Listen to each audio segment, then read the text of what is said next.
Hello and welcome to the Manchester is Red podcast. My name is Steven Railston and I'm joined again on this episode by Samuel Luckhurst. We're going to make it a quicker episode today. We've got around 30 minutes to discuss Ruben Amorim's first press conference as Manchester United head coach. We've just been at Carrington in the Jimmy Murphy building to hear Amorim address the press, and it was really fascinating. He made a really confident start to his first address to the media. Samuel, do you share that verdict? What were your thoughts during the press conference? I was very impressed by him. I think we all thought we would be impressed by him. From a transcriber's perspective, he's a nightmare. His command of English is so good, and he speaks so quickly that I was struggling from the off really. And I tend to, unfortunately, I'm still chief transcriber 8 or 9 years on or something like that. One of you younger bucks needs to take that onerous task off me. But his command of English is so impeccable. It's difficult to keep up with him, and I think that's good because obviously communication is absolutely key as a manager. That was never going to be an issue with Amorim because he speaks English fluently, and I think we saw I don't want to dwell on Erik Ten Hag too much, but Ten Hag's command of English was certainly not as great as Amorim's, and at times it did cause him a bit of strife where he wasn't always he was a pretty clunky communicator, whereas Amorim isn't. And I spoke to someone in Portugal on Thursday yesterday, and they said he will answer every question. He won't be monosyllabic. Sometimes he tends to joke, and there was a little bit of that today when he said, you guys don't believe in these players, but I do. And there was a bit of mischief making going on there from him. But when there's an introductory press conference for a new manager, there are going to be a lot of lines from it. And certainly that was the case today, but it did feel more memorable than Ten Hag's and Solskjaer's. It was more comparable with Mourinho's, unsurprisingly, and there were going to be a lot of parallels drawn between Amorim and Mourinho. And quite sensibly, he said, I'm a different guy to him. I'm not Mourinho. But of course, I brought Mourinho up because there was a running order for questions. So I think we're all conscious, as you were for the Sunday section, that questions that we had lined up, we'd have to have a backup plan and maybe a plan C. And I think it came to me earlier than expected, but Mourinho always seemed like an obvious angle, and he was very colourful on him talking about Mourinho, how he'd messaged him, and said it was a lovely club, a big club, lovely people, and Amorim confirmed that. So that's a line, you think. But I think when my ears really pricked up when he said we need to do better running back, and that will be music to United fans' ears. And that was the case. I think watching the training session on Monday, I watched it a couple of times as well, just to ensure that all bases were covered. And the fact that he's timing the attacks, he's seeking perfection, he's cajoling them to run back quicker. They need that. And it's weird how it always happens with United that the new manager comes in and fitness-wise, there's an issue. And Amorim said that today. He said that they need to improve the physical aspect. Why on earth Manchester United players are always not fit enough when the new manager comes in is mystifying. And maybe there'll be a solution one day, or someone will be able to clarify why that is the case. But it always seems to be the case. I mean, Solskjaer wanted to get them running more, and in the end, he ran some of them into the ground. And by the time Rangnick came in, they weren't fit enough. By the time Ten Hag came in, they weren't up to it. And Ten Hag was all about discipline. And it seems like Amorim has said that there hasn't been, or certainly discipline has been lacking from what I've been told regarding what he said to Gary Neville during his chat for Sky Sports. So coming away from it, it was impossible not to like the cut of his jib, whether you were a journalist, whether you were a Manchester United fan. He has got an aura about him. He does command the room. It was interesting that he mentioned, regarding the approach, he said that the Ineos way as well, which you do kind of, one does cringe at a little bit. I mean, it's Manchester United, it's not Ineos, even though it's Ineos led. I mean, it was quite telling just before Amorim came into the room. He was ever so slightly late, but I think we could earwig him. It sounded like the press officer was just giving him a few pointers before he entered the room. But before those two came in, United's chief communications officer came in, and also the INEOS communications director came in. So that's how big a day it was. There was some pretty senior people present who are part of the new running of the football club. But I think all things considered, although it wasn't an Old Trafford unveiling, which was illogical, I'll never get my head around that. It was very much a successful first impression made by the new head coach. It was almost worth waiting for, wasn't it? We'll have to wait to hear from Amorim, unfortunately. But he came across very well today, a very good, strong start. And I completely agree with you. I think the quote of the press conference, in my opinion, was we have to be better running back. I think that is clear for everybody. And he smiled after saying that, didn't he? He was in really good form during the half hour. He smiles a lot as well. As he does. He's always got a smile on his face, doesn't he? Yeah. The fans want to hear those words, though, don't they, Samuel? I know you just kind of made that point, but when you come in your first press conference, it's a really important thing to say, because when fans have been watching performances this season, they've been thinking what he just said. Yes, there's definitely an issue with the work ethic of the team as a collective. I think sometimes there's a mental fragility there. I mean, in terms of a United player failing to run back adequately, you think of Amorim's compatriot Diogo Dalot when Tottenham scored their first goal in September, and Dalot was holding his hand up apologetically before Brennan Johnson had even scored.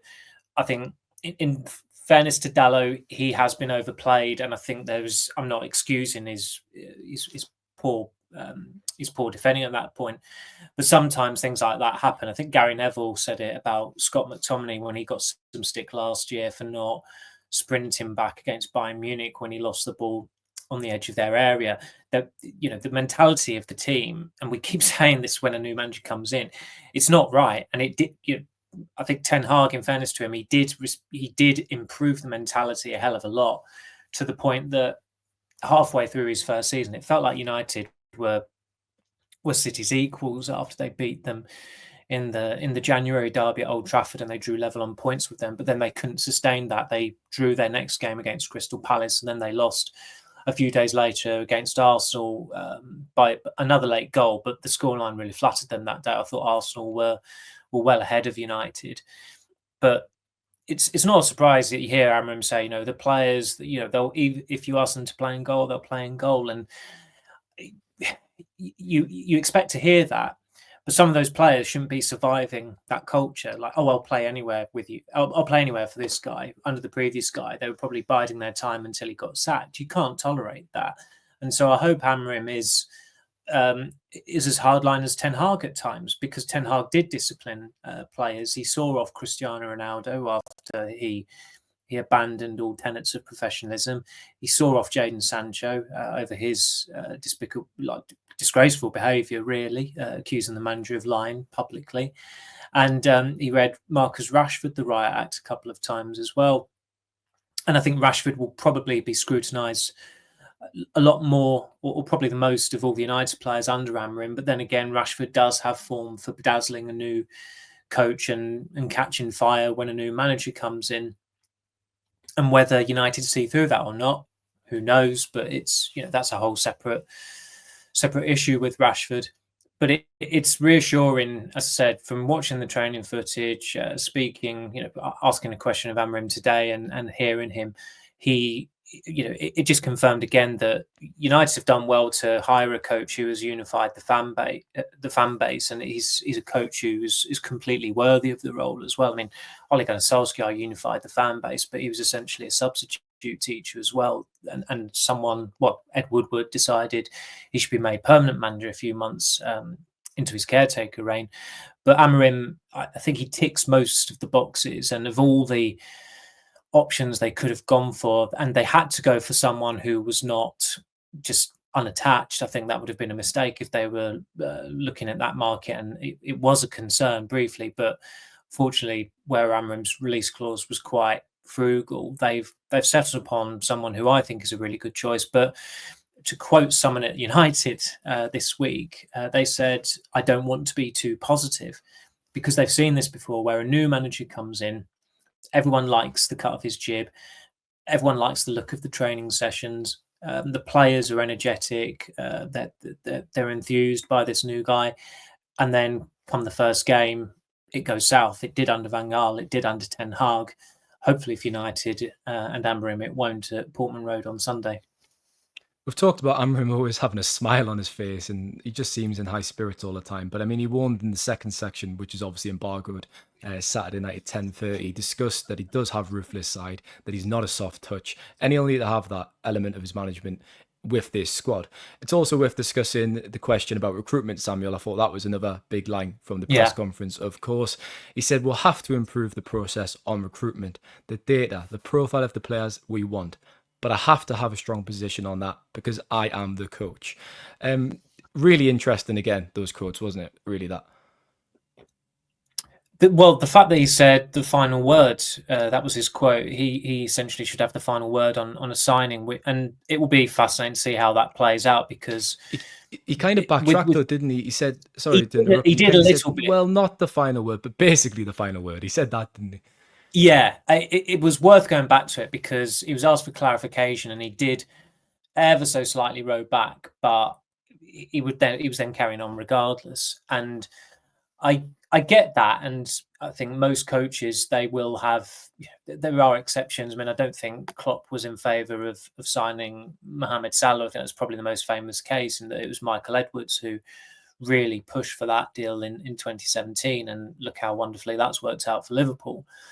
And with United, it's different because we've just had the Ten Hag era where he had far too much sway in the transfer market. The club were far too enthralled to Ten Hag, and you knew in the first summer it was not the way to go about running a football club, because whenever it came to changing manager, and it was always going to happen at some point, the manager then inherits a squad that is going to be tricky to work with, and Amorim acknowledged that again today. He said that they're going to have to, some players are going to have to adapt because they don't have all the profile of players they need to play his 3-4-3 system.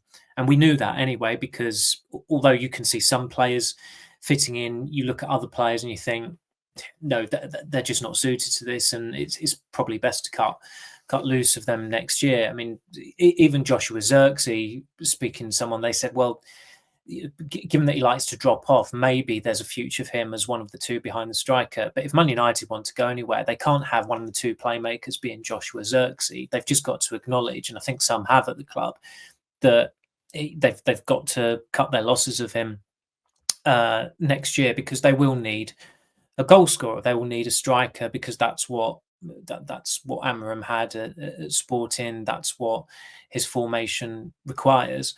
And so there's going to have to be an element of compromise, and you saw that in the summer. I mean, Lenny Yoro and Manuel Ugarte were clearly hierarchical signings. Mazraoui, Zirkzee, De Ligt were clearly Ten Hag signings. It was very easy to separate them, even though Dan Ashworth tried to downplay it when I mentioned it to him back in September. He said, oh, with Zirkzee, you can't say, oh, just because he's Dutch. But you look at, I mean, Ten Hag tried to sign as many Dutch players who didn't end up ending up at United as he did sign Dutch players, it felt like. So there was a clear correlation, and he clearly had a preference for Dutch players, which was utterly misguided, and nobody really put their foot down on him, even when they had Ashworth in the building and Jason Wilcox, because they signed 3 players born in the Netherlands in the summer. But there has to be a limit. I think it's fair enough with Amorim. You look at Gyökeres, he's the profile of striker, given his age, given his goal scoring record, given the release clause. He is someone who should be of interest to United next year. They're looking at Giovanni Kenda. Yes, that leads me on to that. Sorry, Sammy, for interrupting. Giovanni Quinta, are there not red flags being raised here? Portuguese, playing for Amorim in his former club. It's more the limit of it. If you limit it to maybe 1 signing from Sporting in the summer, 2 at the very most, and you leave it at that, I think you can get away with that, because looking at it next year, they're going to need a left back. I don't care what Tyrone Marshall or Luke Shaw do over the next 6 months. They need someone who's going to be fit consistently. and is a modern left back who can play left midfield. They will need a centre back because they play a back three. Johnny Evans could retire next year. They need to release Victor Lindelof. They could release Harry Maguire, who's been quite injury prone, unfortunately for him, in the past 8 months. They will need 2 midfielders, I think, because Eriksson, although he's done quite well this season, he should just be released in the summer. Casemiro, I'm not being fooled just because he's looking committed. He's someone who they need to try and sell next year, and if they can't sell him, they still need a midfielder to come in anyway. They will need a striker because the 2 strikers are not good enough for starters, Højlund and Xerxes. And you look at the forwards who they should be looking to get rid of. Anthony clearly springs to mind. You would look to bring in a forward as well to give you another option in that front three, or maybe someone who can also play on the flank as well in the midfield 4. So that's 6 players. If a third of them, 2 at the very most, are coming in from Sporting, that's fine. I think that's not overkill. That you didn't have that with Ten Hag. There was Malacia who impressed him playing for Feyenoord against Ajax. Christian Eriksen had trained under him earlier that year at Ajax. Lisandro Martinez played under him at Ajax. Who's the other one? Anthony, of course, played under him at Ajax. They signed 6 players that summer. 2/3 of them were players who were familiar to him. That was far too much. The following year, who was it? Amrabat was familiar to him. Onana played under him. Højlund, I know he's not Dutch, but there was an SEG link there, and he switched to SEG because he was joining United. So that's 3 of the, was it 6 permanent signings that summer? I'm trying to think who else there was. Obviously, Evans, Reguilon, not so much. Mason Mount, pretty tenuous. But it's still quite a high percentage. And it was 60% this summer of guys who were born in the Netherlands. So every summer, it was overkill. And it didn't serve United well. They didn't sign well. As we've said before, the best signing under Ten Hag was Johnny Evans, who only came back to train at Carrington because he's Darren Fletcher's mate. You can't run a football club like that. So there has to be a limit. And it helps in a way that they've had these issues recently with Ten Hag and nobody's put their foot down. And I think Amorim is clever enough to know that he can't just pillage the Portuguese league and transfer them to the Premier League. United thought they could get away with it after the impact Fernandes had, because then 6 or 7 months later they thought, this guy Alex Telles, his numbers are really good in Portugal. Maybe he can be as good in the Premier League. He wasn't. He was rubbish. His best performance was on his debut against PSG, and that was confirmation that just because you have a one hit with Fernandes, you're not going to have a second hit with someone else coming in from Portugal. So they need to just be objective with the positions that they fill, and there's a teeming brains trust there. And Barada did say to us in early September that they will make mistakes. I'm thinking, you've already made a mistake. You've kept the manager in charge. You should have sacked in the summer. So that's the one big mistake out of the way. But I do have a little bit more faith that they'll operate in a more appropriate way after a few pretty befuddling summers in the market. It's like taking a kid into a sweet shop, isn't it? You've got to compromise and limit what they want. You can't just be going out and splashing and getting the red laces and the fizzy bottles and everything the kid wants, which they seem to do with Ten Hag. You went a bit crazy. Last question on Amorim before we move on to Ipswich then, specifically, Samuel. It's a loaded one. Can Amorim be the one? We've had so many managers in the last 11 years. United have rattled through them. As you mentioned briefly just before, it always feels the same. When somebody comes in the club, the players react. There's a really good feeling around the club. We might see a honeymoon period and a few results, and then 2 years down the line, they're sacked. Can Amorim be different? Because I believe he can. He's 39 years old. He can relate to the players more because of his age. For me, it does feel different, but I'm aware that we've been here before and we've seen this movie. We've seen this film. Movie's American, isn't it? I do. I look at him and believe United can challenge for the title again. Not this season, but I do believe that that's possible under him. And that has to be what the essential criteria really in choosing a head coach or a manager for United. Can this man take us back to the top? And he's the 6th permanent manager, isn't he, since Ferguson? And frankly, a third of those choices, I had no belief whatsoever that United could win the title under them, and they were never going to win the title under them. And those two were obviously David Moyes and Ole Gunnar Solskjaer.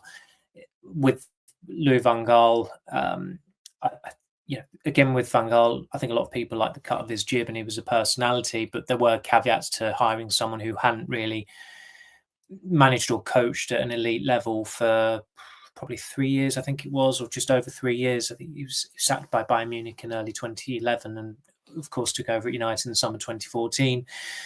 And he did seem possibly a bit of a busted flush at elite club level as well. Mourinho was a really big appointment and a necessary appointment, and there was a hell of a lot of belief with him coming in. And there was with Ten Hag as well, because he'd been successful at Ajax. He was a disciplinarian, and that dressing room was it just rode roughshod over Ralf Rangnick for 5 months because he was only an interim manager. With Amorim, you've got someone who is clearly authoritative, tactically innovative. He has gravitas. He has charisma. He seems to have a very, very warm side to him. As you said, he smiles a lot. He's very engaging. You imagine that those qualities will surface in his man management. You saw that. I think we all saw that with how he was dealing with Kobbie Mainoo in that training footage on Monday as well, just giving him some pointers. I think they muffled the sound so you couldn't hear what he's saying, but what he was demonstrating looked pretty impressive as well. And it's a hell of a task because Guardiola is sticking around. Arteta has done an excellent job at Arsenal in terms of progressing them up the league ladder, even though they have slipped this season. Arne Slot has been borderline revelation at Liverpool this season. Even Chelsea are starting to look like a well-run, pretty serious football club again. So it's not really a level playing field because at least 3 of those clubs are in a far better position than United. But if they get their recruitment right under Amorim and he makes the necessary tweaks, and he will have to make some compromises coming into the Premier League, he'll have to adapt to an extent. But there's the belief is there, and he has restored it without a ball being kicked. But come full time at Portman Road on Sunday, we might be singing a very different tune because ultimately results dictate the mood at the football club. Yeah, he was asked whether it's the impossible job, wasn't he? And he just kind of went, "No, I believe," with a big smile on his face. He's very likable. Yeah. He comes across great.